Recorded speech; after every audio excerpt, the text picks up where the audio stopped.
வணக்கம் நண்பர்களே, AKS creative கிரியேஷனுக்கு உங்களை அன்போடு வரவேற்கிறேன். இன்றைக்கி நம்ம பார்க்க போகிறது தீபாவளிக்கு ஒரு சிம்பிளான மேக்ஸிமம் எல்லாருக்குமே பிடிச்ச ஒரு லைட் ஸ்வீட்டாக இருக்கக்கூடிய அந்த பாதுஷா பற்றி தான் நம்ம இன்றைக்கி பார்க்க போகிறோம். ரொம்ப சிம்பிளாக பண்ணிடலாம். வாங்க இப்போ எப்படி பண்ணுறது அப்படின்னு சொல்லி பார்த்துடலாம்.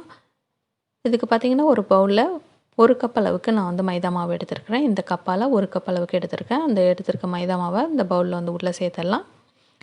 இதோட பார்த்திங்கனாக்கா ஒரு ஸ்பூன் அளவுக்கு பேக்கிங் பவுடரும் ஒரு ஸ்பூன் அளவுக்கு ஜீனியை வந்து நல்லா மிக்சியில் போட்டு நல்லா பவுடர் பண்ணியிருந்தேன். அந்த பவுடர் பண்ண அந்த ஜீனியும் உள்ளே சேர்த்துட்டு இந்த மாவோட எல்லாம் நல்லா ஒன்றா சேர்கிற அளவுக்கு கலந்து விட்டுடுங்க.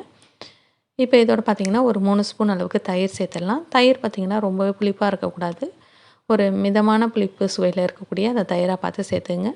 இதை ஒரு 2 ஸ்பூன் அளவுக்கு நான் வெண்ணெய் சேர்த்துக்கிறேன். நீங்கள் வெண்ணெய் வேணாம் அப்படின்னு சொல்லியிருந்தீங்க, எண்ணெய் கூட நீங்கள் நல்லா சூடு பண்ணிவிட்டு அந்த எண்ணெயை கூட ஒரு 2லேருந்து ஒரு 3 ஸ்பூன் அளவுக்கு சேர்த்துட்டு கொஞ்சம் கொஞ்சமாக தண்ணி ஊற்றி நல்லா ஒரு கெட்டியான பதத்துக்கு பிசைஞ்சு ரெடி பண்ணி வச்சுக்கோங்க. பார்த்திங்கன்னா ரொம்ப தளர்வாக இருக்கக்கூடாது மாவு. ஓரளவுக்கு இது போல் ஒரு பதத்துக்கு இருந்ததுனாக்கா நமக்கு கரெக்டாக இருக்கும். பாருங்கள், மாவு பார்த்திங்கன்னா இது போல் ஒரு பதத்துக்கு இருக்கணும். இப்போ இதை அப்படியே மூடி வச்சு ஒரு 15 நிமிஷம் அந்த நம்ம ரெடி பண்ண மாவு வந்து நல்லா ஊற வச்சிடலாம். ஒரு 15 மினிட்ஸ் ஆகட்டும். இப்போ அதுக்குள்ளே நம்ம சுகர் சிரப்பை வந்து ரெடி பண்ணிடலாம். இப்போ அந்த கப்பால் 3/4 கப் அளவுக்கு ஜீனி எடுத்துருக்கேன். அதோட பார்த்திங்கன்னா கொஞ்சம் போல் தண்ணி சேர்த்துங்க. தண்ணி சேர்த்துட்டு இதோட டேஸ்ட்டுக்கு கொஞ்சம் போல் உப்பும் ஏலக்காய் பொடி பண்ணதையும் அதையும் கொஞ்சம் சேர்த்துடலாம். சேர்த்துட்டு இதை நல்லா கலந்து விட்டுட்டு ஒரு கம்பி பதம் வர அளவுக்கு இந்த பாகை வந்து ரெடி பண்ணி வச்சுக்கலாம். அடுத்து மாவு பார்த்திங்கன்னா ஒரு 15 நிமிஷம் ஆகிடுச்சு. நல்லாவே நமக்கு ஊறி இருக்கும்.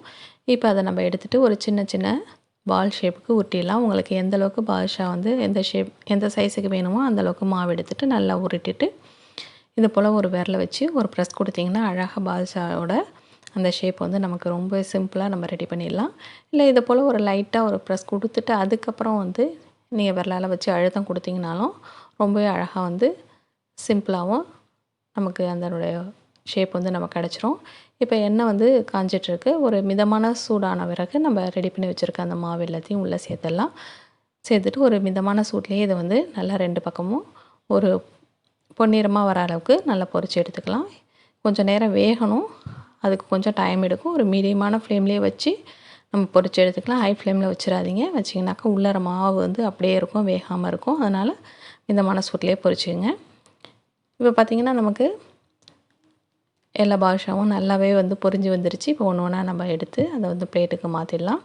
மாற்றிட்டு நம்ம ரெடி பண்ணி வச்சுருக்க அந்த சுகர் சிரப்பில் சேர்த்துட்டு ஒரு 2லேருந்து 3 நிமிஷம் ஆனாக்கா அவ்வளோதான். நம்ம அதையும் எடுத்து நம்ம ஒரு பாக்ஸில் ஸ்டோர் பண்ணிடலாம். அவ்வளோதான். இந்த வீடியோ உங்களுக்கு பிடிச்சிருக்குன்னு நினைக்கிறேன். பிடிச்சிருந்தால் மறக்காமல் லைக் பண்ணுங்கள். இன்ட்ரெஸ்டிங்கான வீடியோட உங்களை மீண்டும் சந்திக்கிறேன். வணக்கம்.